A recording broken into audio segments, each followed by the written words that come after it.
2024 లేదా 25లో డిగ్రీ లేదా బీటెక్ చదివారా? సాఫ్ట్‌వేర్ జాబ్ కోసం ఎదురు చూస్తున్నారా? అయితే కోడ్ జ్ఞాన్ 100 డేస్ కోర్సులో చేరండి, జాబ్ సాధించండి.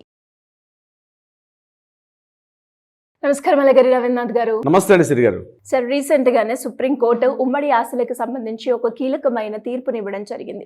ఎస్పెషల్లీ ఒక్కసారి కనుక మనం ప్రాపర్టీ డివిజన్ చేసుకున్న తర్వాత ఎవరికైతే వ్యక్తులకి ఆ ప్రాపర్టీ చెందుతుందో అది వాళ్ళ సొంత ప్రాపర్టీగా కన్సిడర్ చేయడం జరిగింది. ఇంతకీ ఆ కేసు ఏంటి? ఆ కేసుకి సంబంధించిన పూర్తి వివరాలు ఏంటి సార్?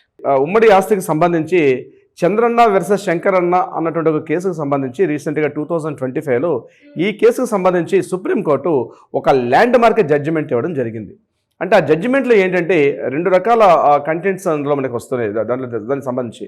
అంటే ఏమిటంటే ఆ విషయాలు, ఒకటి అవిభాజ్య కుటుంబాల మధ్య అంటే ఒక ప్రాపర్టీ ఉంది, ఆ ప్రాపర్టీని అందరూ కూడా సమానంగా ఎంజాయ్ చేస్తున్నారు. ఆ ప్రాపర్టీని అంటే జాయింట్ ఫ్యామిలీగా ఉన్నటువంటి ప్రాపర్టీ, ఆ జాయింట్ ఫ్యామిలీగా ఉన్నటువంటి ప్రాపర్టీ ఏదైతే ఉందో ఆ ప్రాపర్టీ ఎవరి భాగ పంపకాలు సెటిల్మెంట్ డీడ్స్ అయిపోవడం కానీ లేకపోతే పార్టిషన్ డీడ్ జరిగిపోయినా సరే ఆ ప్రాపర్టీలో ఫర్ ఎగ్జాంపుల్ ఒక 1000 గజాల స్థలం ఉంది, ఒక ఇల్లు ఉంది, ఆ 1000 గజాలు అంటే 1000 స్క్వేర్ యార్డ్స్లో అందరూ కలిసి ఒక జాయింట్ ఫ్యామిలీ అందరూ కలిసి ఆ ఇంట్లో ఉన్నారు. అయితే ఏం చేశారు, వీళ్ళందరూ కూడా ఒక పార్టిషన్ డీడ్ ఒక సెటిల్మెంట్ డీడ్ ముందు రాసేసుకున్నారు. సెటిల్మెంట్ డీడ్ ప్రకారం ఇగో నేను పలానా వైపు ఉంటాను, తూర్పు వైపు పెద్దనే ఉంటాడు, కుడివైపు చిన్ననే ఉంటారు, మూడో వైపు పెద్దక్క ఉంటుంది, నాలుగో వైపు చిన్నక్క ఉంటుందని చెప్పి ఇట్లా ఎవరి షేర్ వాళ్ళు రాసేసుకొని ఒక సెటిల్మెంట్ డీడ్ అయిపోయిన తర్వాత ఒక రకంగా సెటిల్మెంట్ డీడ్ కానీ ఒక పార్టిషన్ డీడ్ అయిపోయిన తర్వాత ఆ వ్యక్తికి సంబంధించిన వారసులు ఎవరైతే ఉంటారో అది వారసులకు సంబంధించిన ఆస్తి విధంగా రాదు. ఇది అతని యొక్క సెల్ఫ్ గెయిన్డ్ ప్రాపర్టీ కిందకు వస్తుంది. అది యాన్సెస్ట్రల్ ప్రాపర్టీ కింద వచ్చే అవకాశం లేదు. కాబట్టి ఆ వ్యక్తికి సంబంధించినటువంటి వారసులు దీని మీద నాకు ఇంకొక వాటా ఉందని చెప్పి అతను దాన్ని చేసుకునే కోర్టుకి వచ్చి క్లెయిమ్ చేసే అవకాశం లేదు. అంటే ఫర్ ఎగ్జాంపుల్ చెప్తున్నాను, ఇప్పుడు నేను చెప్పినట్టుగా ఒక 1000 గజాల స్థలం ఉంది, అందులో 4 అన్నదమ్ములు, 2 సిస్టర్స్ ఉన్నారు. సో ఈ 4 అన్నదమ్ములు 2 సిస్టర్స్ కలిసి ఎవరి షేర్ ఎంత, ఎవరు ఎటువైపు ఉన్నారు, ఈస్ట్ వైపు ఎవరు, వెస్ట్ వైపు ఎవరు, సౌత్ వైపు ఎవరు, నార్త్ వైపు ఎవరు ఉన్నారని చెప్పి వాళ్ళు భాగ పంపకాలు అంటే పార్టిషన్ డీడ్స్ అయిపోయిన తర్వాత ఆ పార్టిషన్ ద్వారా వచ్చిన భాగం ఏదైతే ఉందో, ఏ పార్టీ ఏదైతే ఉందో ఆ పార్టీకి సంబంధించి ఆ వ్యక్తి తనని విలునామా రాసుకునే అధికారం ఉంది, ఆ వ్యక్తి ఆ ప్రాపర్టీని అమ్ముకునే హక్కు ఉంది, ఆ ప్రాపర్టీని తను ఎవరికైనా దానం చేసే అధికారం ఉంది, ఏమైనా చేసుకోవచ్చు తప్పించి ఆ వ్యక్తికి సంబంధించిన కొడుకులు ఎవరైతే ఉన్నా, కూతుర్లు ఎవరు ఉన్నా ఇది మా తాతగారు ఆస్తి నుంచి వచ్చింది కాబట్టి మా నాన్నగారు ఈ ప్రాపర్టీని అమ్మేశారు, లేకపోతే మా తల్లిగారు ఈ ప్రాపర్టీని అమ్మేశారని చెప్పి దా విషయం మీద కోర్టుకు వెళ్ళే అవకాశం లేదు అని చెప్తూ సుప్రీంకోర్టు ఈ విషయం మీద జడ్జిమెంట్ ఇవ్వడం జరిగింది. ఇది ఒక్కటే కాకుండా మరొక విషయాన్ని కూడా చెప్పడం జరిగింది. ఒకవేళ కానీ జాయింట్ ప్రాపర్టీస్గా ఉమ్మడి ఆస్తి ప్రకారంగా ఉండేటప్పుడు అందులో ఏ ఒక్కరో ఇద్దరో పూర్తిగా తన యొక్క పార్టిషన్ని చట్టబద్ధంగా నిరూపించుకోగలిగితే మిగిలిన వారసులకు అనుమతి లేకుండా ఆ ప్రాపర్టీ ఆయనకి డివిజన్ చేయబడుతుంది అని కూడా చెప్పడం జరిగింది. అంటే ఇప్పుడు 4 అన్నదమ్ములు ఉన్నారు. 4 అన్నదమ్ములు ఇంతకుముందు ఎలా ఉండేది, ఇంతకుముందు మన కోర్టుల ప్రకారం ఉంది, ఈ ప్రాపర్టీని భాగ పెంపకాలు చేసుకోవాలనుకుంటే 4 కలిసి ఒక సమ్మతగా రావాల్సిందే, 4 ఒక అండర్స్టాండింగ్కి వచ్చి 4 వెళ్ళిన తర్వాత మాత్రమే దానికి జరిగేది. ఇందులో అది ప్రాపర్టీని సేల్ చేయాలంటే కూడా 4 యొక్క సమ్మత కూడా అవసరం ఉండేది. ఈ 4 లేకుండా ఆ ఒక్క వ్యక్తి ప్రాపర్టీని అమ్మే అధికారం ఉండేది కాదు. వాళ్ళ వారసులు కూడా దీనికి సంబంధించి వాళ్ళకి సైన్స్ చేస్తేనే ఆ యొక్క ప్రాపర్టీని అమ్ముకోవడం కానీ కొనుక్కోవడం కానీ జరిగేది. ఇప్పుడు అలా లేదంటారా? ఇప్పుడు సుప్రీంకోర్టు ఇచ్చిన తీర్పు ప్రకారం ఏంటంటే ఒకవేళ 4 కాకుండా ఏ ఒక్క వ్యక్తి అయినా సరే దాన్ని పూర్తిగా చట్టబద్ధంగా ఆయన గాన్ని నిరూపించుకోగలిగితే మిగిలిన వారసులకు అనుమతి లేకుండా ఆ ప్రాపర్టీని ఆయన స్వాధీనంగా కన్ఫర్మ్ చేసుకొని దాన్ని తన కింద వాళ్ళకి ఇచ్చుకోవచ్చు, లేకపోతే దాన్ని విలునామా రాసుకునే అధికారాన్ని కూడా కల్పించడం జరిగింది. ఈ కేసుకు సంబంధించి చంద్రన్న వర్సెస్ శంకరన్న అలియాస్ కేసు సంబంధించినటువంటి ఈ కేసు సంబంధించి సుప్రీంకోర్టు తీర్పిచ్చారు. దీనివల్ల 2 రకాల లాభాలు ఉన్నాయి. ఒకటి ఏమిటంటే ఇంతకుముందు ఈ రియల్ ఎస్టేట్, ముఖ్యంగా రియల్ ఎస్టేట్ ముందుకు తీసుకెళ్లే ఉద్దేశంలో ముఖ్యంగా చాలా పెద్ద అంటే బిజీ ఏరియాలో అక్కడ ఏమైపోయేదంటే చాలా కాస్ట్లీ ఏరియాస్లో కూడా ఈ వారసుల మధ్య సరైనటువంటి ఒక పరస్పర అంగీకారం లేకపోవడం వల్ల చాలా ల్యాండ్స్ అట్లానే ఉండిపోయి ముందుకు వెళ్ళడానికి కూడా చాలా కష్టం ఉండేది.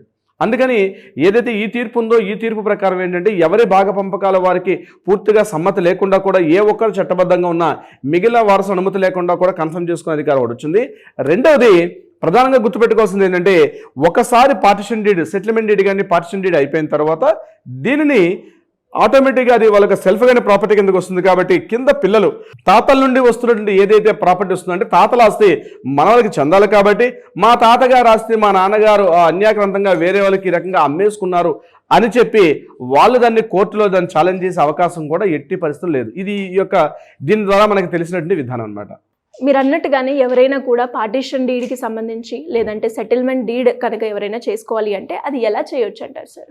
ఇప్పుడు సెటిల్మెంట్ డీడ్ చేసుకునే విధానం ఏంటంటే దగ్గరగా ఉండి ఎంఆర్ఓ ఆఫీస్కి వెళ్ళి వీళ్ళందరూ కూడా మేము ఈ రకంగా వెళ్తున్నాం, మేము ఈ రకంగా భాగ పంపకాలు, మేము అందరం కూడా పరస్పర అంగీకారంతో ఉంటున్నాం కాబట్టి మేము పలానా వైపు ఉండాలి, ఈస్ట్ వైపు ఉండాలి, వెస్ట్ వైపు ఉండాలి, సౌత్ వైపు ఉండాలి, మా హద్దులు ఎలా అని చెప్తూ వాళ్ళ ఒక పరస్పరంగా ఒక మ్యూచువల్గా ఒక సెటిల్మెంట్ వాళ్ళందరూ కూడా రాసుకుని దగ్గరగా ఉన్న ఎంఆర్ఓ ఆఫీస్ గారిని తీసుకెళ్ళి ఆ ప్రాపర్టీ వాళ్ళ తాతల నుంచి వచ్చే ఆస్తిని అది చూపిస్తూ వీళ్ళు ఏ రకంగా ఒక మ్యూచువల్ అండర్స్టాండింగ్తో ఉన్నారని చెప్పి ఈ సెటిల్మెంట్ దీన్ని చేసి దాన్ని ఎంఆర్ఓ ఆఫీస్లో సబ్మిట్ చేస్తే ఎంఆర్ఓ గారు ఏం చేస్తారంటే మ్యూటేషన్ చేసి ఎవరి ప్రాపర్టీ వాళ్ళకు కూడా ఇచ్చే అధికారం కూడా ఉంటుంది. ఒకవేళ సెటిల్మెంట్ డీడ్ కాని పక్షంలో ఈ రకంగా పరస్పర అంగీకారం లేనప్పుడు నా వాటా నాకు ఇలా రావాల్సి ఉంటుంది, అంతలో మిగిలిన వ్యక్తులు వారసులు దాన్ని క్లెయిమ్ చేసుకోే విధంగా లేకుండా, అంటే వాళ్ళ మధ్య అండర్స్టాండింగ్స్ కరెక్ట్గా లేకుండా, లేకపోతే నాకు ఎక్కువ వచ్చింది ఇంకొకరు తక్కువ వచ్చింది అన్నటువంటి ఒక రకమైన ఒక డిస్టర్బెన్స్ క్రియేట్ చేసినప్పుడు ఖచ్చితంగా కోర్టును ఆశ్రయించి వాళ్ళు పార్టిషన్ డీడ్ని తీసుకునే అవకాశం కూడా ఉంటుంది. సో పార్టిషన్ డీడ్ రూపంలో వచ్చినా సరే, సెటిల్మెంట్ డీడ్ వచ్చినప్పుడు కూడా ఇది ఈ రకంగా వాళ్ళ వాటాలని వాళ్ళు కూడా ముఖ్యంగా ఏంటంటే ఎవరి వాటాలని వాళ్ళు ఇమీడియట్గా వాళ్ళు దాన్ని మ్యూటేషన్ చేసుకొని ఎవరి ప్రాపర్టీగా వాళ్ళని టర్న్ చేసుకోవచ్చు. అది ఆటోమేటిక్గా ఏమవుతుందంటే సెల్ఫ్ గైడ్ ప్రాపర్టీ కిందకి వస్తుంది. సో ఇదేంటంటే నాట్ ఓన్లీ ఒక ల్యాండ్ అంటే ఒక హౌసెస్ అనే కాకుండా ఇది వ్యవసాయ భూములు కానీ ఇతరత్ర అన్నిటికీ కూడా ప్రతిదానికి కూడా వర్తిస్తుంది.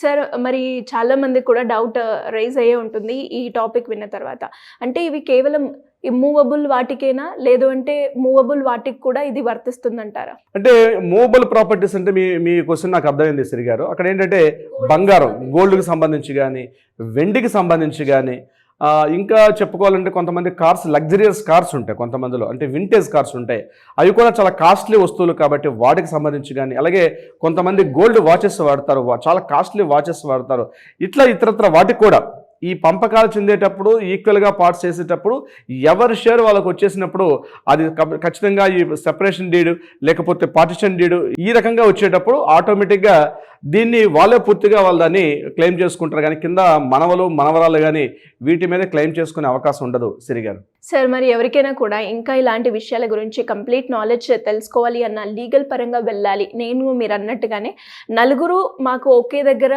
ఒకటే టైంకి అసలు కుదరట్లేదు, నా ఇండివిజువల్ ప్రాపర్టీ నాకు ఏదైతే వస్తుందో దాన్ని నేను లీగల్ టర్మినాలజీ ప్రకారంగా లీగల్ రెమెడీ తోటి నేను తీసుకోవాలి అనుకునే వాళ్ళు ఎవరైనా కూడా మిమ్మల్ని అప్రోచ్ అవ్వాలి అంటే ఎలా ఉంటుంది? కింద స్క్రోల్ అవుతున్న నెంబర్ని కాంటాక్ట్ చేయగలిగితే డెఫినెట్గా మన లీగల్ టీం వాళ్ళకి అప్రోచ్ అవుతారు, సరైన సలహా సంప్రదింపులు ఇచ్చే ప్రయత్నం చేస్తారు. ముఖ్యంగా ఈ పార్టిషన్ డీడ్స్ రాసుకోవడం విషయంలో కానీ, విల్ డీడ్స్ రాసుకునే విషయంలో కానీ, సెపరేషన్ డీడ్స్ రాసుకునేటప్పుడు కానీ ఇవన్నీ కూడా మనం తప్పనిసరిగా ఒక లీగల్ అడ్వకేట్స్ యొక్క వితౌట్ సపోర్ట్ లేకుండా మనకు తెలిసిన నాలెడ్జ్తో రాసుకుంటే అది legal boundaries, legal realities, ground realities తక్కువగా ఉండే అవకాశం ఉంటుంది. సో ఖచ్చితంగా దీనికి సంబంధించి ఎవరికైనా వివరాలు కావాలనుకుంటే కింద స్క్రోల్తో నెంబర్ని కాంటాక్ట్ చేయగలిగితే తప్పనిసరిగా మన వాళ్ళతో మాట్లాడతారు. అంతేకాకుండా న్యాయపరంగా ఏదైనా పరిష్కారం కావాలంటే కూడా మన వాళ్ళు దానికి తగిన సూచనలు సలహాలు కూడా చేసే ప్రయత్నం చేస్తారు. బట్ ప్రైర్ అపాయింట్మెంట్ తీసుకుని మాత్రం కింద కాల్ చేయండి. శ్రీ గారు thank you sir, thank you so much. Thank you so much అండి. సుమన్ టీవీలో మీ పర్సనల్ అండ్ బిజినెస్ ప్రమోషన్స్ కోసం కింది నెంబర్కి కాంటాక్ట్ చేయండి.